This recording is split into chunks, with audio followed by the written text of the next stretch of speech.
Jesse, are the 49ers really in win now mode in your opinion? Okay, well, let me break down win now mode just so that I'm crystal clear here.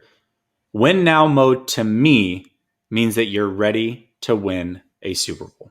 Okay. Mm-hmm. So my answer to that is no, not right now. But they are a couple pieces away. You get rid of Jimmy and you bring in those pieces, you can be in win now mode. Here's what I look at.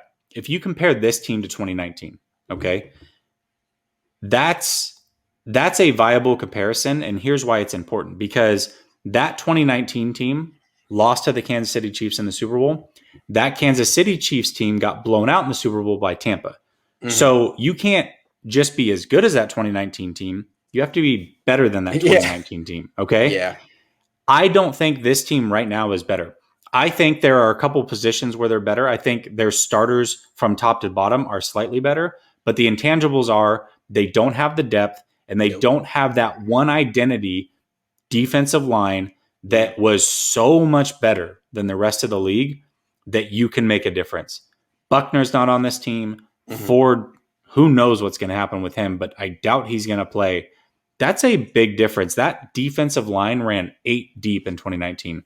What's the identity of this team? And if you want to be a running team, you have to have a stout defense to go with it. And I'm not positive that that defense with a first-year defensive coordinator is going to be nearly as stout as that 2019 version. And that's where the difference is. So, no, I don't think they're in win now mode right now as the team is constructed. I'm going to agree with you on this. I'm going to put it in different terms, though. As long as Jimmy Garoppolo is on this team making $27 million, they're not in win now mode. Right. They have the most overpaid player in the league. They have the worst contract in the league. No, absolutely not. But if they get rid of him, if they clear the cap space and use it and commit to Trey Lance and he's good, then to me, this team is like the Seahawks from 10 years ago. I keep comparing him to Russell Wilson. I think that's how he's going to play. Like Kyler Murray and Lamar Jackson are guys who run so much. They run like 10 times a game. They run like for 1,000 yards. I don't think Trey Lance is going to do that. No. I think he'll run like 5 or 6 times a game like Russell Wilson did. And I don't think he's going to throw a ton either. I think the Niners made it pretty clear how they drafted. They're going to run the hell out of the ball. But that's what the Seahawks always did when Russell Wilson was young. They would run the ball all the time with Marshawn Lynch and Russell Wilson. And when they did throw, it was generally off play action for big, big plays. Yeah. And the other thing that made Russell Wilson special was he could convert third downs as well. I think Trey Lance can do all of that. And if they can get to him and they can put him as a starter, I think this team is absolutely in win now mode. I think that's what's ironic is they're holding on, or the perception is Jimmy Garoppolo gives him the opportunity to compete now because he's a vet. Nah, Jimmy's the albatross. Jimmy's the problem. As soon as they move on, they're certainly in win now mode. Now, I tweeted this out a couple of hours ago. This is how I think about it. The Niners have 4 years of Trey Lance at a cheap price. They also have 2 more years of Nick Bosa at a cheap price, which means they have 2 years of them both at a cheap price. That's a nice little window right there. So don't necessarily think 2 years down the line. Think now.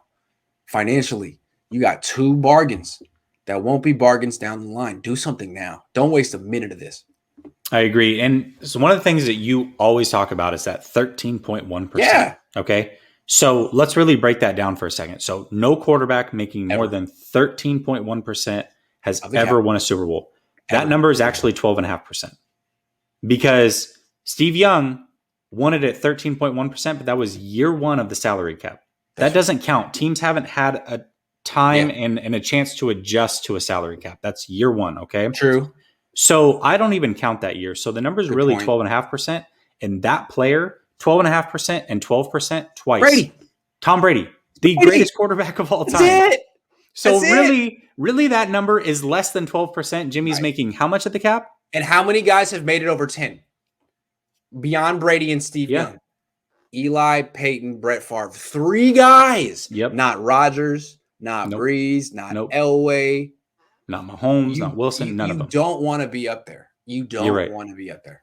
How much is Jimmy G making of that cap? 13.5. Okay. That's why they're So not in WinNow mode as long as this contract's on the books. It's just impossible.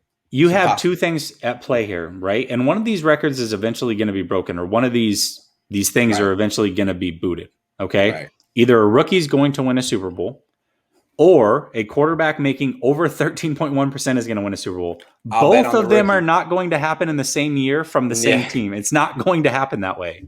No, I think a rookie is going to happen sooner because think about it. This whole rookie wage scale thing is only 10 years old. So it's a Right. small sample size. And honestly, I think the Seahawks could have done it in 2012. That team was stacked. Had they just gotten rid of Matt Flynn and used that money, because what they did the next year in 2013 when they won the Super Bowl was get rid of Matt Flynn and Yep. sign Cliff Averill and Michael Bennett, and they Yep. they just destroyed the whole league. It was easy for them.